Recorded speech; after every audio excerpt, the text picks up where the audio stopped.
नवनाथ पंढरीनाथ गवळी असा हा भोंदू बाबा ज्याच्या आश्रमात मी काही दिवसांपूर्वी जात होते, त्यांनी माझ्याबरोबर अश्लील चाळे करण्याचा प्रयत्न केला। हीच गोष्ट मी माझ्या मिस्टरांना सांगितली।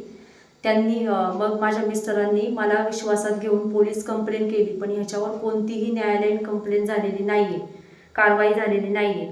आणि मला असं वाटतं की कोणत्याही महिलेवर जो प्रकार माझ्या बाबतीत झाला तो व्हावा नाही, म्हणून याच्यावर न्यायालयीन कारवाई झालीच पाहिजे।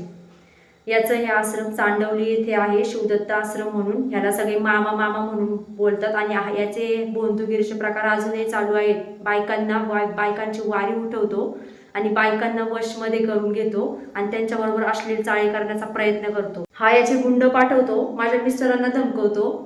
आम्ही कुठेही रस्त्याने गेलो तर ह्याचा आम्हाला त्रास आहे, याची माणसं आम्हाला येऊन धमकावतात।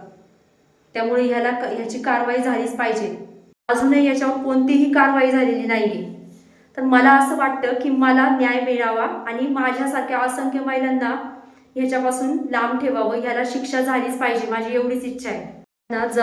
जपाचं कारण घेऊन आश्रमामध्ये बोलवतो, मग त्यांना भस्म लावतो, वशमध्ये करतो आणि त्यांच्याकडं अश्लील अनैतिक संबंध ठेवण्याचे मागणी करतो।